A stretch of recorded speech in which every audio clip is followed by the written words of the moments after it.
Hello kid. Well, have you ever met an alien from a different place? No? Let's meet one today.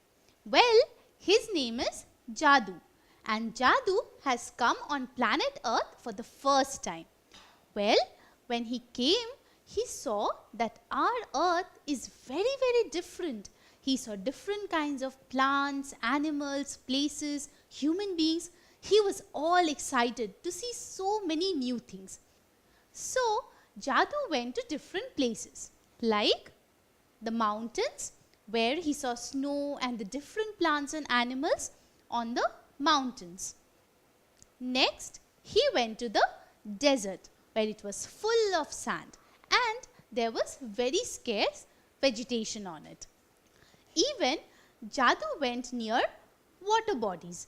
There also he saw very different plants and animals.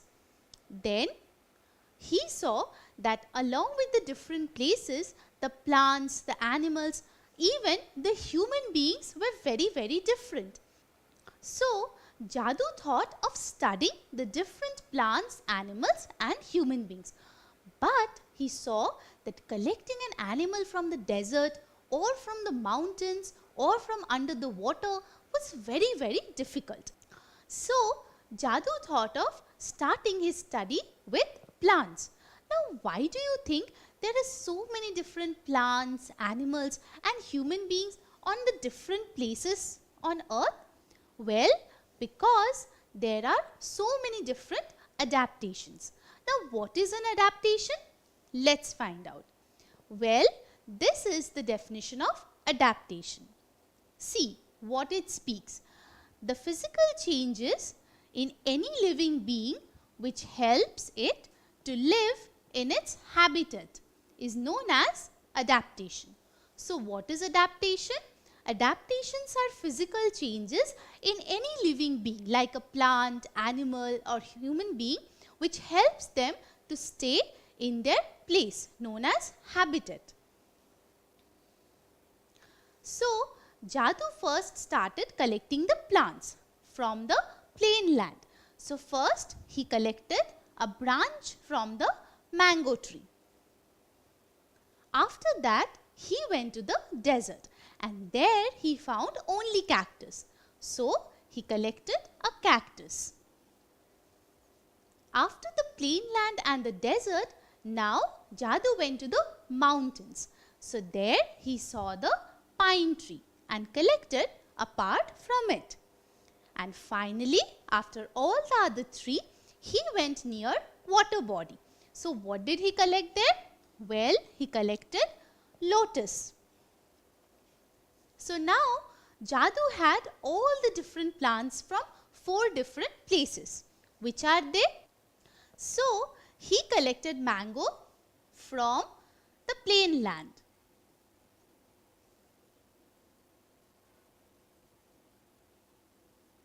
Then he went to the mountains and collected the pine.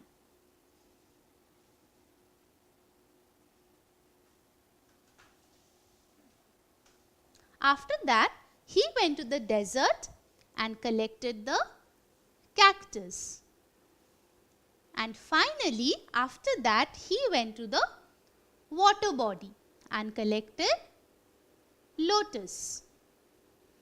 So now Jadoo had 4 different plants from 4 different places. So first he started with the cactus. Here he saw the plants from the desert had some special adaptations. What are they?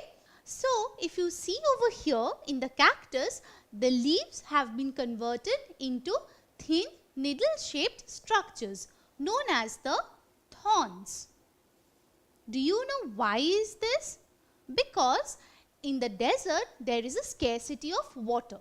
So plants need to reserve water and decrease the loss of water. So the leaves have been converted into thin needle-like structures known as thorns. Even the stems of the cactus are green and they help in photosynthesis to make food. Not only that, the stems, if you see over here, are fleshy. Do you know why? Well, it's because the stems also help in storing water, and then the roots of these plants are deep because they have to go deep down in the sand to find water. So what are the adaptations in a desert plant?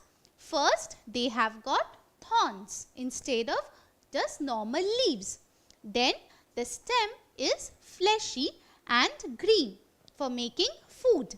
Then the roots are deep so that they can get water from deep down in the sand. So what are the examples of desert plants? Well, the examples of desert plants are the cactus and the date palm. These kind of plants have these special adaptations which help them to stay in the desert, which is their habitat. Next, Jadoo studied about the adaptations in the water plants like the lotus. The first thing that Jadoo observed is the leaves are broad and quite big in size. Do you know why? Because these leaves are floating in the water. Now we have learned that plants make food through photosynthesis, and in that process they need this green color. So since these leaves are floating and one side is already in the water, so the other side is big and has more amount of green color, which will help the plant to make their food. So the leaves are big and broad in size. Not only that, these water plants have got roots which are deep because these roots are attached to the bottom of the water body. So these are the special adaptations in the water plants. What are they? Let's revise once. First and foremost, the leaves are green and they are big and broad in size because they are floating. Not only that, the roots are also deep, which goes underneath and remains attached to the bottom of the water body. So what are the examples of these kind of plants? Well, over here we have got the water lily and the duckweed. These are the different kinds of water plants, and they have these special features like the floating leaves and deep roots, which are their adaptations, and they help them to stay in their habitat, that is water. So after the desert and water body, Jadoo was interested to know about the plants in the hilly areas, that is mountains. So the first thing which he observed was that the leaves over here were thin and they were pointing downwards. See, but why is this? Because in the mountain areas, sometimes they receive snowfall. So that they can shed off the snow, the leaves are arranged in this way. There is one more advantage as well. The leaves are thin and they are drooping downwards because this allows the leaves to be less exposed to the sunlight, and this structure helps the leaves in reducing the loss of water from the plant. So plants on the mountains have got these kind of thin needle shaped leaves which are drooping downwards. Not only that, these plants grow quite fast, and just like their height increases, the depth of the roots also increases.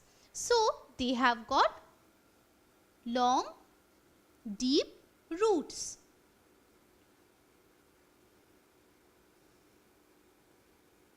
So these long, deep roots give them a lot of support in the mountains. So these are the special adaptations for the plants which live on the mountains. What are they? Let's revise once more.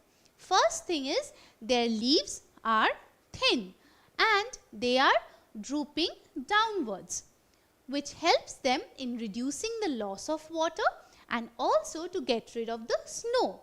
Not only that, the roots are long and deep, which provide water as well as support to the plant.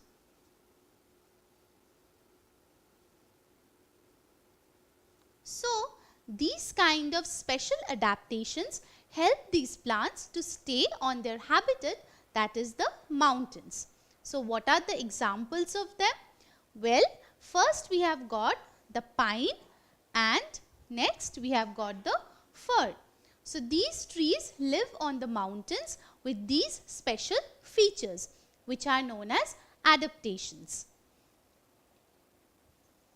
So, I have a question for you. Which of the plant have needle shaped leaves? Is it option 1 rose or option 2 lily or option 3 pine? Let me tell you. Well, rose is a plant which grows on plain land. So, it does not have leaves which are thin and needle shaped. So, rose is a wrong option. Next comes the lily, which grows on water. So, lily has floating leaves and they are not thin or needle shaped. So, lily is a wrong option. So, what's the correct option? The correct option is pine. Pine grows on mountains and it has got adaptations, that is, the leaves are thin and needle shaped, which helps them in reducing the loss of water. So, now we have got the plants which we usually see in the garden or park around us. What are they? Well, they are the plants which live on the plain land. See, Jadoo also took a branch of mango tree, remember? So, he started studying that. So, what did he find out? Well, the plants which grow on the mainland have broad leaves compared to those on the mountains, and also they have a rigid stem and they also have got short roots which help them to be stuck on the soil and gives them support as well. So, these are the special adaptations of the plants on land. They have broad leaves compared to those on the mountains and also they have got short roots. Let's see some of their examples. Well, they are the banyan tree and the peepal tree. I am sure you would observe that they have got leaves which are bigger than those on the mountains like the pine, and also these plants have got short roots in the soil which give them support. So, now my dear kid, I am sure you have understood, just like Jadoo, that different places have got different types of plants, animals and human beings, and adaptations help them to stay in their place, which is known as the habitat.